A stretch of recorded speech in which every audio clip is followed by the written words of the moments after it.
Tugiye kuganira ku mugabane wa kane w'impamvu 30 zerekana intege z'itorero. Nukuvanga abanyamuhamagaro n'abakorera ibihembo. Gusenga everyday, gusenga buri munsi. Nusenga uzanesha. Nunanigwa gusenga uzaneshwa. Senga.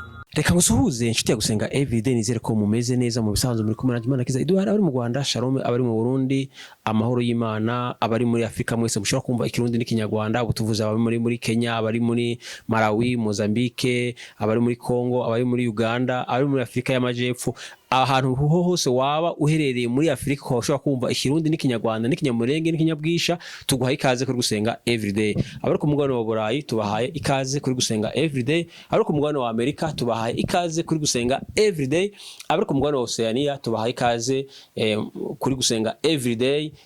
Tubahaye ikaze mwese tubahaye ikaze mu kiganiro tugirana na Pasiteri Mazibire Gura. Pasiteri, muraho neza? Makuru yanyu? Turakomeye, turi bazima. Murashima Imana?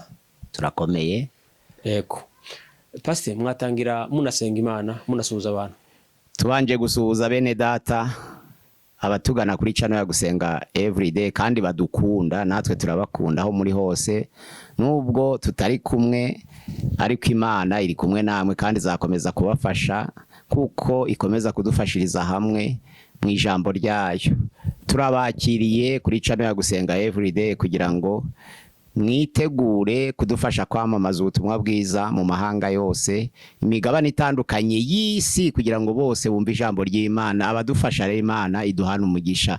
Ndagushimiye data wa twese uri mu ijuru, mu izina rya Yesu turi imbere yawe. Ndagushimiye kubw'urukundo ruhebuje wadukunze, wagaragaje ubwo watangaga Yesu Kristo kugira ngo abambwe ku bwacu. Ku ijambo ry'Imana kigaragaza urukundo rw'Imana nuko Kristo yapfuye tukiri abanyabyaha. Ndagushimiye mwami ku mugambi wo gucungura umwana w'umuntu, wemeye none ko twamamaza ishimwe ryawe tubwiriza ubutumwa bwiza nk'ikingano Kristo yadusigiye. Turi imbere yawe dusabye kugira ngo tuyobore mu ijambo ryawe, dutangirane nawe kandi dusozanye nawe, kandi abumva ubutumwa bwiza bafashwe nabwo kandi babashe kubufashisha abandi. Tubyambaje mu izina rya Yesu Kristo umwami wacu, amena. Pasiteri kaze. Tugiye kuganira ku mugabane wa kane w'impamvu 30 zerekana intege z'itorero. Umugabane wa kane, impamvu 30 zirekana intege nke z'itorero ryo mu minsi y'imperuka. Tugeze ku ngingo ya 16, ya 17, ya 18, ya 19, ya 20, 16, 17, 18, 19, 20. Impamvu ya 16 yerekana intege nke z'itorero ryo mu minsi y'imperuka. Nukuvanga abanyamuhamagaro n'abakorera ibihembo. Ni koko gukorera ibihembo ntabwo ari icyaha. Bahamagawe n'Imana kubw'umurimo wayo. Ni impamvu ya 16 ituma itorero ry'iminsi y'imperuka rigira intege nke. Mu Baroma igice cyaho ca 8 umurongo wa 30 habaravuga ngo abo yamenye kera yarabahamagaye, abo yahamagaye yarabatsindishirije, abo yatsindishirije yabahaye ubwiza. Kandi muri Matayo 22 umurongo wa 14 haravuga ngo abatowe ni benshi ariko abatoranijwe ni bake. Ubwo rero biragaragara ko guhamagarwa nibyo Imana ihamagara abantu bo gukora umurimo wayo. Kandi no muri Timoteyo ya mbere igice cya 3 umurongo wa 1 hariho nabifuza. Hari abahamagawe, hari abifuza, hari abakorera ibihembo. Abo bose bakora umurimo w'Imana nta kibazo. Ariko ikibazo nukuvanga abahamagawe n'abakorera ibihembo bakabakoresha umurimo umwe. Uwahamagawe abikora bikunze koko, ariko hari igihe uwabishatse kubwo kubyifuza yashakaga ibihembo akabigora kononwa. Kandi mu Bakorinto wa mbere igice cyaho ca 9 umurongo wa 16 ya 17 haravuga ngo mbwiriza ubutumwa ntabwo ari ikintu nirata, kuko ari byo mpatirwa gukora. Ntabwirije ubutumwa nabona ishano. Ariko ku murongo wa 17 bavuga ngo iyo mbikora mbikunze ndagororerwa, ariko iyo mbikora ngo nonwe bitewe nuko mpawe ubusonga nzagororerwa iki? Nukuvuga ngo umuntu arahembwa undi ntahembwa, ariko bakora bimwe. Nukuvuga ngo niki cyakubwira ko undi bikora adahembwa atabikorana kugononwa? Kandi ijambo ry'Imana yavuga ngo ubikora gononwa ntaca azahembwa. Ariko na wa wundi ukorera ibihembo nawe nabura ibihembo akarakara azahembwa iki? Uko guvanga noneho abantu bakorera ibihembo n'abanyamuhamagaro, kandi n'abanyamuhamagaro burya nubwo bahamagawe ariko bakeneye kubaho, rimwe na rimwe bashobora kuba batishimira abakorera ibihembo kandi bakora umurimo umwe, kandi umuntu ashobora kuba akora umurimo w'Imana atawishimira ariko ntawureke. Ako niko kaga kahari.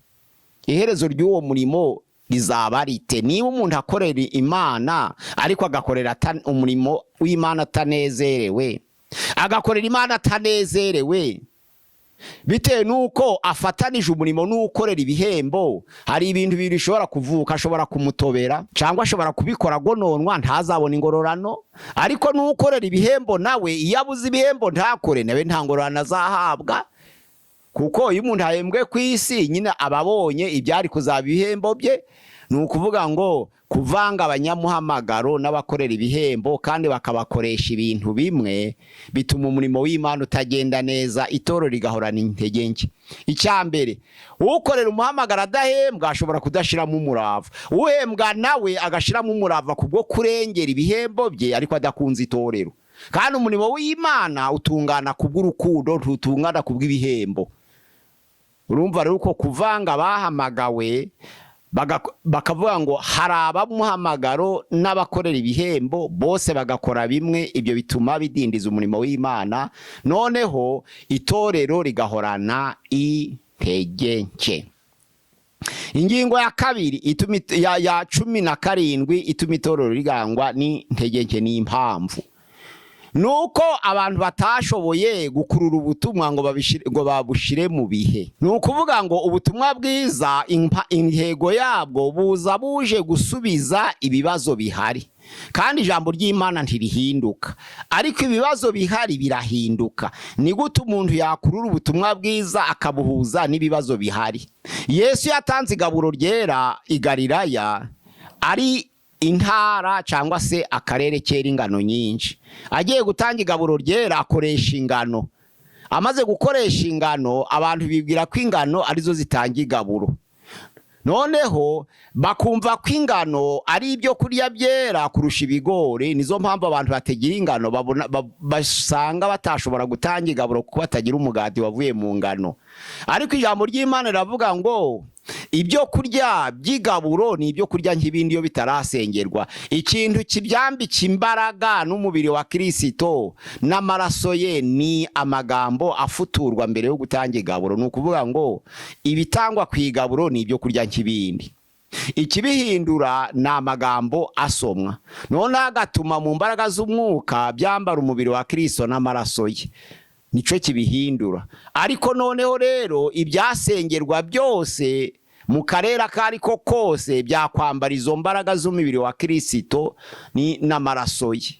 Ariko abantu bakavuga bati no, hatabonetse iby'ingano ntabwo twakoresha ibigori, hatabonetse iby'ingano ntabwo ibitoke byakora, hatabonetse iby'ingano ntabwo amasaka yakora. Ni ukuvuga ngo uko kudashobora gukurura ijambo ry'Imana ngo barihuze n'ibihe kugira ngo ribashe gusubiza ibibazo biri muri ibyo bihe, naco gituma itorero ry'iminsi y'imperuka rigira intege nke.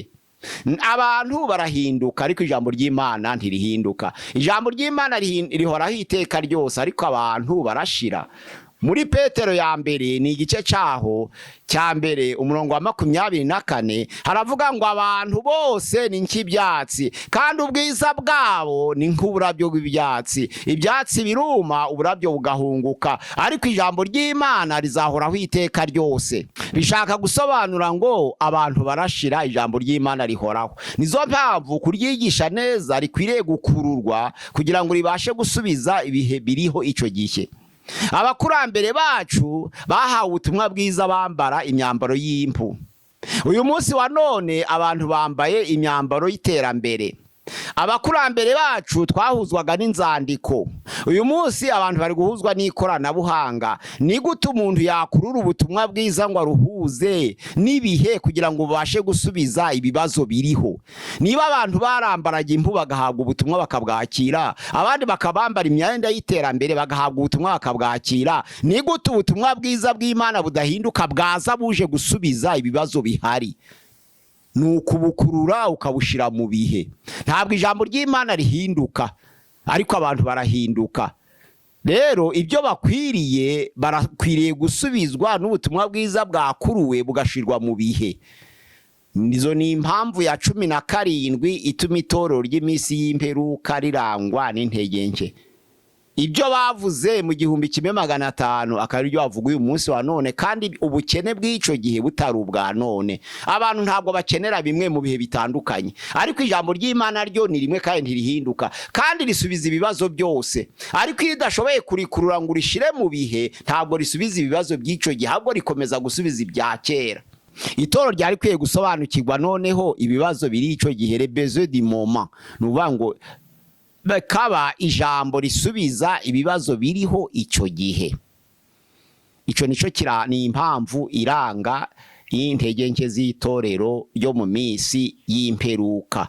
Ibihugu biratandukanye, abantu baratandukanye, imigabane y'isi iratandukanye, n'imibereho y'abantu iratandukanye, ariko ijambo ry'Imana riza rije gusubiza buri wese, kuko rizi kurondora umutima w'umuntu rikawumenya, rikarasa ku ntego. Ariko umuntu yatazi gukurura ijambo ry'Imana ngo arihuze n'ubuzima bw'ico gihe, hari igihe ridasubiza ibibazo by'ico gihe. Imana yacu idufashe kugira ngo tubashe gukurura. Ingingo ya 3 cyangwa se impamvu ya 18 yerekana intege nke z'itorero, nuko abantu batazi gusobanura neza inshingano bahabwa mu itorero uko zitandukanye. Ijambo ry'Imana riravuga ngo, bene data, ni mu Efeso igice cya 4 umurongo wa 1, ngewe nk'imbohe y'umwami wa Yesu Kristo ndabahendahenda kugira ngo mugende ibikwiriye ibyo mwahamagariwe. Bamwe Imana yabagize kuba intumwa, abandi Imana ibagira kuba abahanuzi, abandi ibagira kuba abavuga ubutumwa bwiza, abandi ibagira kuba abungeri bo gushumba amatorero, abandi ibagira kuba abigisha. Abo bose hamwe ni ugufataniriza hamwe kugira ngo bakomeze umubiri wa Kristo Yesu. Nukuvuga ngo baba intumwa, baba abahanuzi, baba bavuga ubutumwa bwiza, baba bungeri, baba bigisha. Ariko izo nshingano iyo zitanzwe ku bakorera mu itorero basobanukirwa ico zikora. Umuntu iyo bamubwiye ngo ni intumwa abazi icyo ashinzwe. Niba umuntu ari intumwa akaba ashinzwe gushinga amatorero, bamuhaye kuba umukuru w'itorero, gufata inshingano yo guhagarara itorero. Intumwa ishinzwe kwagura umurimo w'Imana, ishinga amatorero mu bihugu bitandukanye, mu mahanga yose. Nuvuga ngo kwagura amatorero, imenya aho itorero rikenewe kubakwa. Ariko noneho guhabwa inshingano yo kwicara hamwe ntabwo bireba intumwa. Umuhanuzi basobanura ngo ni sentinelle cyangwa se ni umurinzi wo kurebera ibiza bishobora kuba byakugariza itorero biturutse hirya no hino. Umuhanuzi akabibona mbere, akaba nk'imbuzi y'itorero, abantu bakitegura guhangana nabyo kuko babibwiwe n'umuhanuzi bihagarariye. Akaba afite biro ye, akaba ashinzwe kureba ibiza bishobora kuba byugarije itorero, ibizaba, ibyabaye atariho, n'ibyo turimo mu minsi ya none ariko abadafite amaso y'umwuka batareba. Ni ukuvuga ngo umuhanuzi ntabwo ashinzwe kutubwira ibizaba gusa, ashinzwe no kutubwira ibyabaye mu gihe cyashize ariko atariho, akatubwira ibyo turimo uyu munsi wa none benshi tutareba, akatubwira noneho n'ibizabaho kuko we abireba mu buryo bw'impano ye. Ariko ijambo ry'Imana riravuga ngo bamwe ibagira kuba intumwa, abandi bagira kuba abahanuzi. Abo bahanuzi bashinzwe gukora iki? Ese barembera itorero? Yohana yari umuhanuzi. Mu gihe cyo guhishurirwa ntabwo yahishurirwa ibizaza gusa, ahubwo yahishuriwe n'ibyabaye atariho. Mu ngoma z'ubwami bune byabaye atarabaho ariko arabibona, abona ibyo yari yicaye mico gihe mu itangiro ry'ingoma y'ubutegetsi bw'i Roma yararimo, arabibona, abona n'ibizabaho mu gihe kizaza ndetse n'ibyo mu minsi y'imperuka. Umuhanuzi ashinzwe kutubwira ibyabaye kera tutariho tukabimenya, akatubwira ibyo turimo uyu munsi wa none tutareba, akatubwira n'ibizaba bitutarageramo bizatubaho, kugira ngo itorero ribashe kwitegura. Kandi amateka y'ibihe byashiyo tumenye ibyabaye, biduha noneho gutunganya ibyo twicayemo kugira ngo bidutegurire ibizaza. Iyo ni ingingo ya 18. Nuvuga ngo gushobora kumenya ubusobanuro bw'inshingano abantu bahabwa mu itorero. Niba abantu bamwe ari intumwa, abandi ari abahanuzi, abandi arabavuga butumwa bwiza, kandi abavuga butumwa bwiza bakaba bashinzwe kwamamaza ubutumwa bwiza mu mahanga yose. Ntarabo kwamamaza mu rusengero, kuko abakristo bakomeye bo mu rusengero ntabwo bakeneye ubutumwa bwiza, ahubwo bakeneye ijambo ry'Imana ribakuza kugira ngo ribageze ku rugero rushitse. Nizo mpamvu habaye habavuga butumwa nabigisha. Abo bantu ntabwo bakora bimwe. Umuvuga butumwa nuwo kwamamaza ubutumwa ariko agenda mu mahanga yose. Intumwa niyo kwagura itorero, ishinga amatorero. Umuhanuzi ni umurinzi cyangwa se umusantineri wo kurebera ibiza bigiye kuzagera ku itorero no ku bantu b'ico gihe uwo muhanuzi arimo. Noneho akaba n'umwungeri wo gushumba itorero wicara iruhande rwaryo atarivaho. Ntabwo umwungeri ari uwo kwamamaza ubutumwa mu mahanga, ahubwo ni uwo kurinda itorero, akabana naryo, akabanya ibibazo byayo, akamenya noneho n'imihango yaryo, imibatizo, gusezeranya ubukwe, gushingura, ni inshingano nyinshi, gutanga igaburo, inshingano nyinshi ziri mu itorero rishinzwe gutangwa n'umushumba wahawe iryo torero. Noneho rero ntava ku itorero, abana naryo, akaba ari umushumba waryo, akamenya intamba ziri muri iryo torero, akamenya ibibazo zifite. Nanzo mpamvu ijambo ry'Imana muri Ezekiel igice cya 33 kugeza ku gice cya 34 aravuga umushumba abereyeho iki? Nuko muri zakomeretse, nugusindagiza izicumbagira, nukunga izavunitse. Nubango ntabwo ari ukurya gusiza ibyibushe, ariko ni no gusindagiza izicumbagira, no komora izakomeretse, no kunga izavunitse. Nico umushumba ashinzwe. Ntabwo umushumba ashinzwe kureba ibyiza gusa, azikwiye kureba n'ibiri mu itorero. Ashinzwe gukemura nko kuvura mu buryo bw'umuvuzi, kuko ni umuganga mu buryo bw'umwuka. Niwe uhagarariye intama, niwe umenya ibibazo byazo nazo zikamumenya. Ariko usanga hari ikibazo gihari mu itorero ry'iminsi y'imperuka kuri iyo ngingo ya 18. Kuba hari igihe umushumba ashobora guhura n'umukristo ayobora, akamwitiranya akavuga ati nakubonye he cyangwa surinde, ugasanga ni ikibazo gikomeye. Umuntu aratura agafasha umurimo, agakora umurimo w'Imana, ariko kuvuga ngo nakubonye he cyangwa suruwa he cyangwa se nkuzi he, uri umushumba we, none se ubwo wageze iwe, none se ibibazo bye iyo umwitiranije ububizi. Nukwanga abashumba bashinzwe kumenya ibibazo by'abakristo bose, kandi rimwe mu kwezi umushumba akabonana n'umukristo. Nukuvuga ngo rimwe mu kwezi umushumba akabonana n'intama, akamenya ibibazo, atari ugukama gusa igihe zitashe zivuye mu rwuri, ahubwo akamenya n'ibibazo zifite, akamenya izavunitse, akamenya izakomeretse, akamenya izicumbagira, kugira ngo abashe kunga, abashe komora, abashe gusindagiza, kugira ngo za ntama azabashe kuzigeza ku ntego yazo.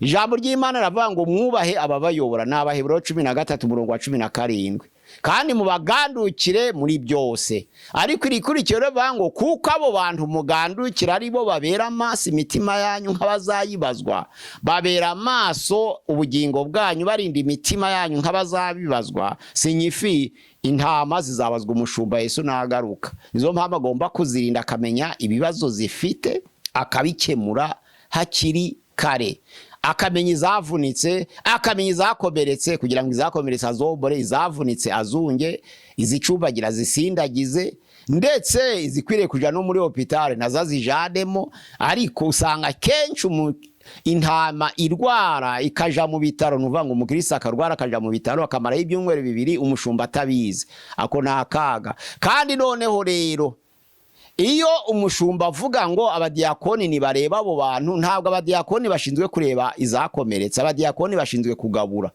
Ibyo kurya kubashitsi byabuze babaza abadiyakoni, ariko abadiyakoni ntabwo ari bo bashinzwe kureba intama zakomeretse, kuko ntabwo ari abashumba bazo. Nani ikibazo umudiyakoni yimitswe kubera kugabura, ntabwo yimitswe kubera ikibazo kivutse ku mukristo runaka ngo kibe mu nshingano ze. Twasurana kugira ngo twuzuze karindwi cy'Imana, kuko biremewe. Gukundana bituma twemerana, bigatuma dukomezanya, bigatuma twakirana, bigatuma twigishanya, bigatuma duhumurizanya, bigatuma duhugurana. Ibyo biremewe. iyo turi umwe muri Kristo Yesu kandi buri wese akaba ari urugingo rwa mugenzi we, koko urugingo rurakomera, ikigingo zose zikababara.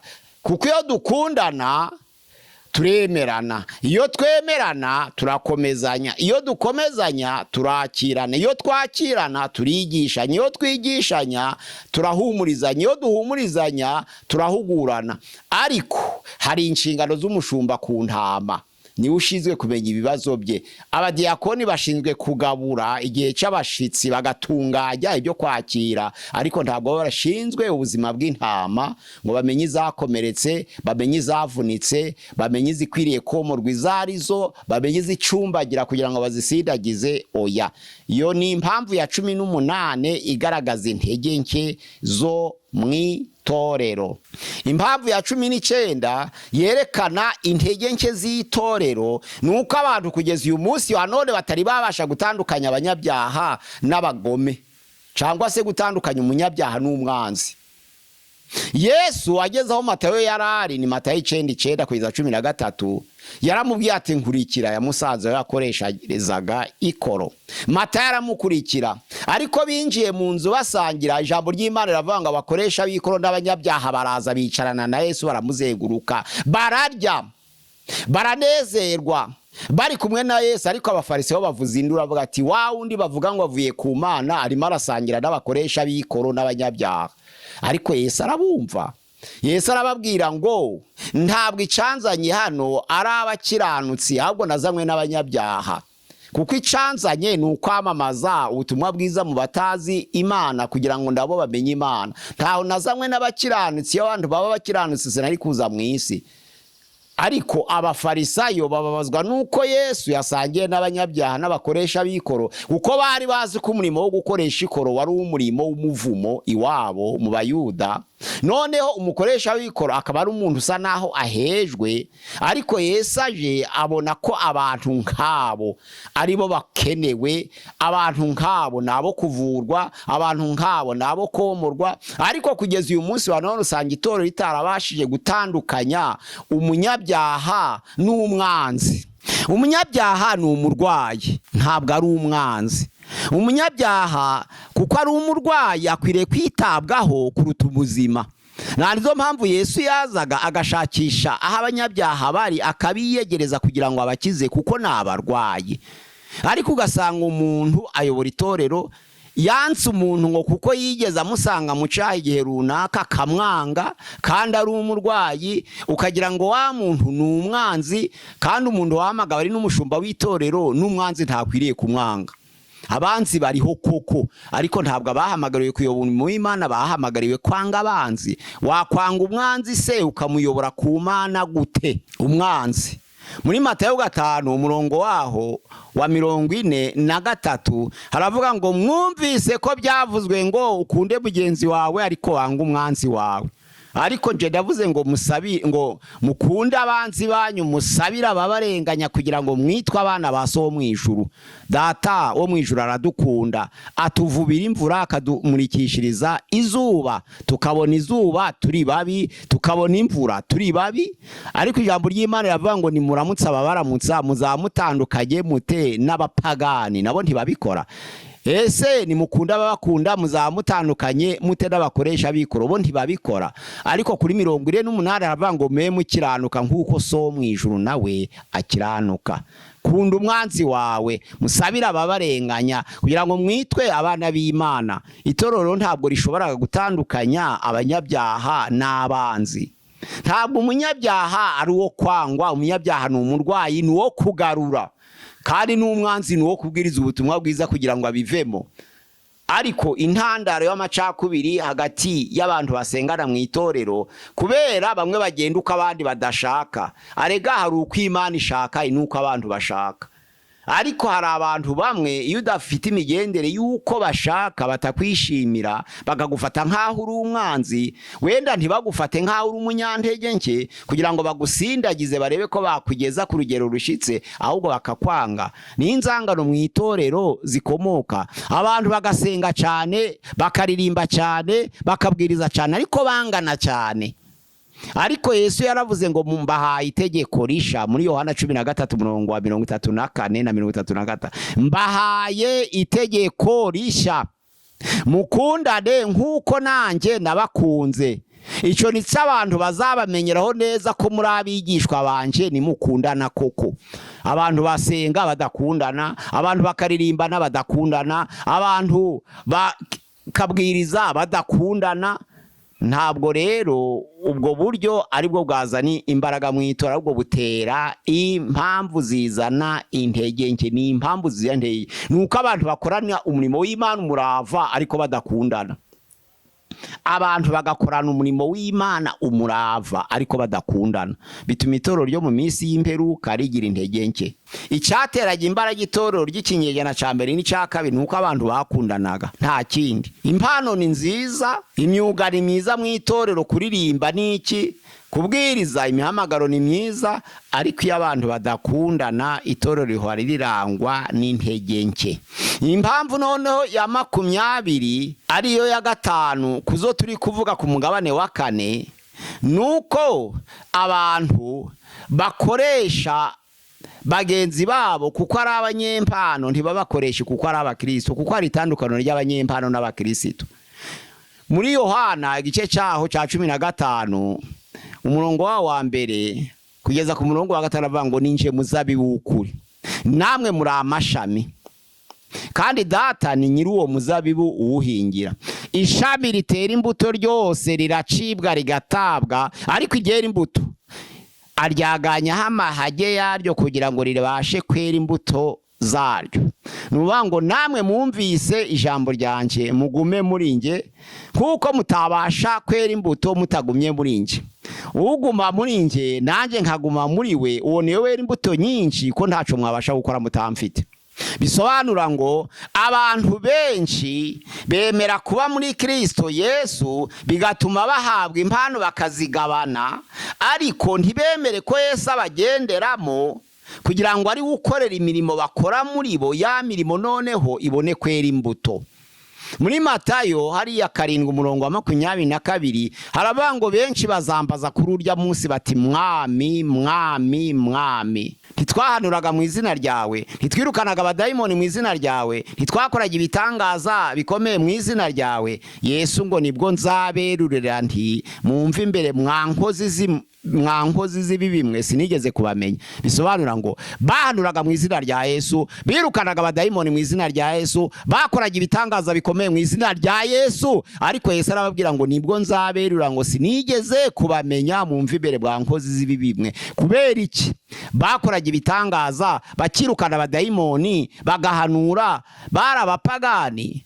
Nukuvuga ngo bemeye kuba muri Yesu, bagabana izo mpano, ariko ntibemera ko zigengwa na Yesu.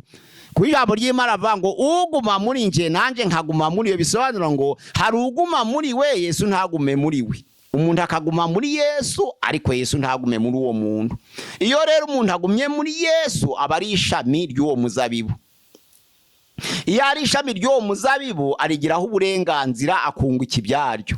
Ariko hari ishami ry'umuzabibu rishobora kuba riri ku muzabibu ariko ryumye, rikaba ritagira imbuto. Hakaba n'andi mashami atoshe akera imbuto nyinshi, noneho Yesu akaganya amahage yaryo kuri ya mashami yera imbuto nyinshi kugira ngo arusheho kwera nyinshi.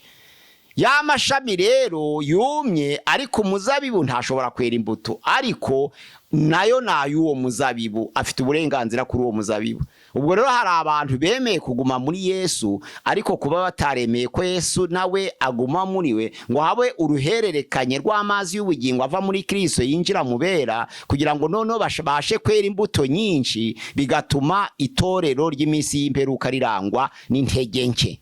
Iyo mpamvu irakomeye cyane. Abantu noneho gukoresha abantu kubera ari abanyempano ariko atari abakristo. Kuba umukristo ni iki? Ni ukugera ikirenge mu cya Kristo. Kuba umukristo ni iki? Ni ugukora nk'ibyo Kristo yakoraga. Ariko abantu b'abanyempano bashobora gukora ibidasa n'ibya Kristo, ntabwo bakwiriye gukora umurimo w'Imana ngo bageze itorero ku rugero rushitse. kuko muri byakoze intumwa igice cyaho cya 19 ku murongo waho ni wa 11 havuga ko Uwiteka Imana yakoreshaga ibitangaza bikomeye amaboko ya Paulo, ndetse ngo bakarambika n'ibitambara bivuye ku myambaro yabo ku barwayi bagakira. Ariko noneho abantu bakigana impano z'abandi. Ijambo ry'Imana rirahari ngo n'inzererezi z'umuyuda witwa Sikewa nazo zigakora ibitangaza mu izina rya Yesu, bigana ariko bagahimbira kuvuga iryo zina mu batewe n'abadayimoni, bavuga ko bagiye kubirukana mu izina rya Yesu Kristo uwo Paulo yavugaga. Paulo yabwirizaga ubutumwa bwiza bwa Yesu, Paulo yakoraga ibitangaza bikomeye, Paulo yasengeraga abarwayi, ariko abamwitegerezaga nabo bakavuga ngo wabyigana umenya byakoreka. Inzererezi z'abayuda, abahungu babarindwi b'umuyuda witwa Sikewa ngo bakoraga ibitangaza mu izina rya Yesu, bagakora imirimo igakoreka bene ubwo buryo. Bakavuga ngo ndagutegetse mu izina rya Yesu, numvise Paulo avuga. Ariko ijambo ry'Imana riravuga ngo umunsi umwe, babikoze igihe kirekire niko Bibiliya itubwira, ariko umunsi umwe dayimoni arababwira ati ko Yesu muzi na Paulo nkamumenya, mwe muri bande? Ijambo ry'Imana riravuga ngo arabasimbukira bombi, arababasha, arabanesha, bigera ubwo batsohoka muri yanzu yararimo bakomeretse, ngo ibyo byamamara mu mahanga yose, maze abantu batinya ijambo ry'Imana. Ahangaha ni abantu b'inzererezi biganaga gukora ibitangaza, ni abantu b'inzererezi biganaga kwirukana abadayimoni kandi bigakoreka, ariko batemera gusa na Yesu, bataraba Yesu. Ijambo ry'Imana riravuga rero ngo ntabwo abantu bakwiriye gukoreshwa kubera ari abanyempano, ahubwo bakwiriye gukoreshwa kubera abagenda nka Yesu. Nizo mpamvu Yesu yaravuze muri Mateo 7:20 ngo ntimukarebere ku mpano zabo, ahubwo muzabamenyera ku mbuto zabo. Abantu bakora ibitangaza batagira imbuto, abantu bakirukana dayimoni batagira imbuto, abantu bagahanura batagira imbuto. Ariko Imana ishaka ko abantu bahanura bafite imbuto, abantu bakirukana abadayimoni bafite imbuto, abantu bagakora ibitangaza bafite imbuto, kugira ngo bigaragare ko noneho Yesu ari muri bo, nabo bakaba bari muri Yesu. Ko Yesu yaravuze ngo uguma muri nje nanjye nkaguma muri we, uwo niwe wera imbuto nyinshi. Bene data, iyo umuntu ari muri Yesu na Yesu akaguma muri we, nibwo yemeye kuyoborwa na Yesu.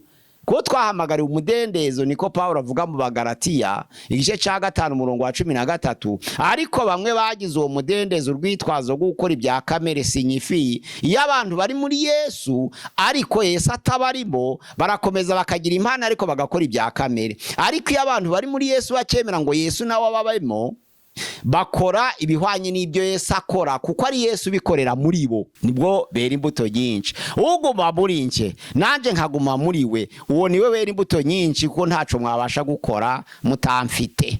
Imana yacu dusange kugira ngo niba twemeye gukora umurimo w'Imana, impano ni nziza, ariko dukoreshwe n'impano, ariko twemere no kuba muri Yesu, twemere na Yesu abe muri twe. Atari ukuba muri Yesu gusa ngo ibitangaza bikoreke, ahubwo tube no muri Yesu na Yesu agume muri twe, kugira ngo twere imbuto nyinshi, ko ntaco twabasha gukora tutagira Yesu. Uguma muri nje nanjye nkaguma muri we. Ntabwo ari uguma muri nje gusa, ahubwo n'uguma muri nje nanjye nkaguma muri we. Uguma muri nje nanjye nkaguma muri we. Ubwo rero iyo abantu bashaka umudendezo bashobora kuba bafite impano, ariko bakagira wa mudendezo urwitwazo rwo gukora ibihuje n'ibya kamere, ntibakora ibisa n'ibya Yesu.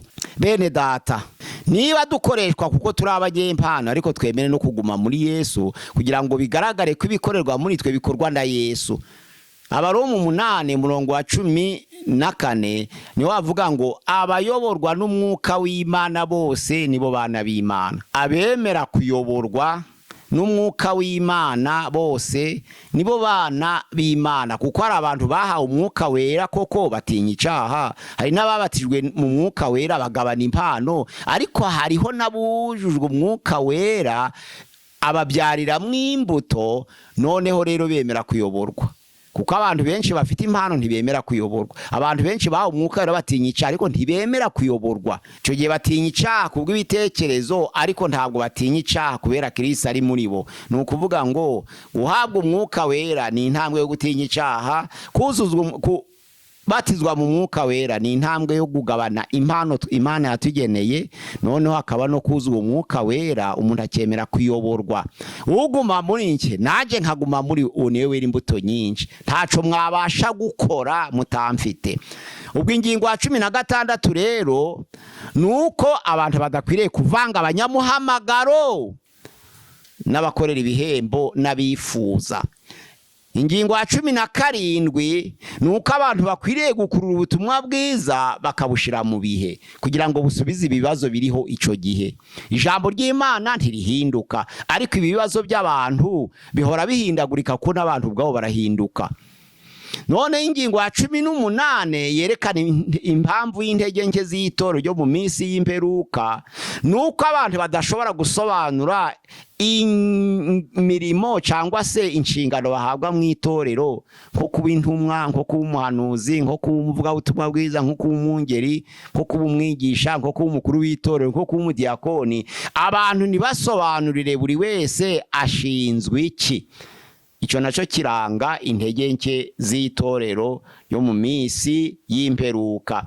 Ingingo ya 19 yerekana impamvu bizana intege nke mu minsi itorero ryo mu minsi y'imperuka, nuko abantu bitiranya umwanzi n'umunyabyaha. Kuko umunyabyaha ni umurwayi, kandi n'umwanzi nawe aragarurwa, ariko umunyabyaha aromorwa kuko arwaye nyine, ajanwa mu bitaro akavurwa, agahabwa imiti kwiriye kugira ngo ye muzima. Ubwo rero umuganga ni umushumba w'itorero, wa wundi w'umunyabyaha niwe witabwaho, ntabwo ari uwo kwangwa. Ku ijambo ry'Imana riravuga ngo niba mugenzi wawe yagucumuyeho, mugenderere, muganire, mugire ico mugeraho, ariko niyanga umutereze mugenzi wawe mubana muziranye kimwe, niyanga umwereke itorero, niyemera muraba mumurokoye.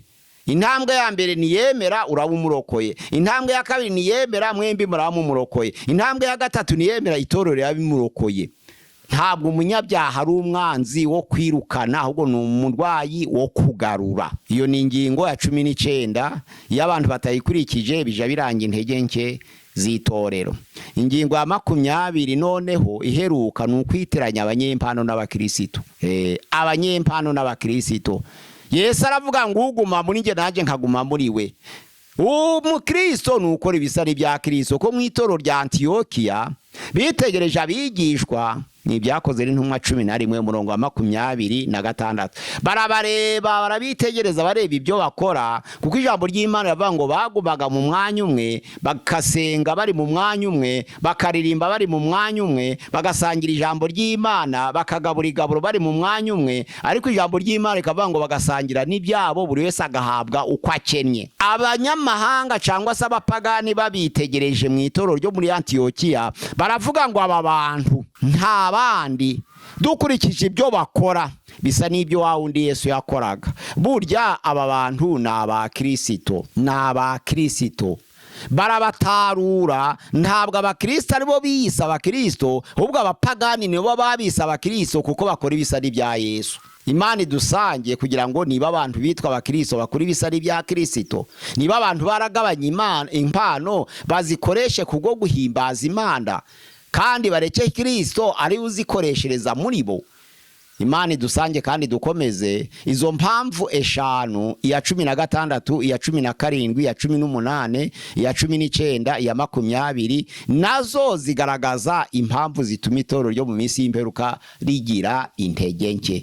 Imana yacu dusange, Imana yacu dukomeze kugira ngo izo mpamvu anu umugabane wa 4 w'impamvu 30 zerekana intege nke z'itorero. Imana idufashe tuzimenye kandi dushobore kuyobora umurimo w'Imana twigengesera kuri izo mpamvu mu izina rya Yesu, amen. Pastor, reka tugushimire tukubwire ngo Imana igumugisha. Reka dushimire nawe warubanye natwe muri kiganiro tukubwire ngo Imana igumugisha. Reka dushimire mu muza mudufasha mu buryo butandukanye, haba mu kudusengera, haba mu gusharinga ibiganiro byacu, haba mu kudushigikira. Mwese Imana ibahe umugisha. Pastor, tugana ku musozo niki wakongeraho? inshuti zacu abadufasha gusharinga ibiganiro kuri channel ya gusenga everyday, Imana ikomeze kuduhana umugisha. Ni 078 669 kuri channel ya gusenga everyday. Dukomerane muri uyu murimo w'Imana, kandi noneho rero dufatanye kubaka umubiri wa Kristo Yesu ari ryo torero. Yesu yitangiye akaricunguza amaraso ye. Abari kure, abari hafi, ari mu migabane itandukanye badufasha, turabashimiye kandi tujya tubasengera ibihe byose. Mana ishobora byose, Mana y'urukundo ruhebuje, urakoze kubw'ijambo ryawe. Tubonye impamvu ziranga intege nke z'itorero ryo mu minsi y'imperuka. Uduhe kubyitegereza, uduhe kubisesengura neza, kugira ngo tubashe kurinda umukumbi Yesu yaduhaye kuba barinzi. Ndagushimiye ko watoranije abantu kuba intumwa, abandi ukabatoranya kuba abahanuzi, abandi ukabatoranya kuba abavuga ubutumwa bwiza, abandi ukabatoranya kuba bungeri n'abigisha. Abo bose ni ugufatanya kugira ngo buzuzanye bakomeze umubiri wa Kristo Yesu. Mana, nsengeye abakora umurimo w'Imana bari mu mahanga yose, nsengeye abizera bari mu mahanga yose, nsengeye n'abatarihana bari mu mahanga yose, kugira ngo barusheho kwakira ubutumwa bwiza, nabo bitirirwa izina ry'Imana. Ndagushimiye Mana kuri kumwe natwe, ubane natwe, utangiranye natwe kandi usozanye natwe, kandi ukomezanye natwe mu mirimo iri imbere. Tubyambaje mu izina rya Yesu Kristo umwami wacu, amena. Amen. Reka ikiganiro tubabwire ngo ikiganiro nawe utaha. Shalom shalom. Shalom.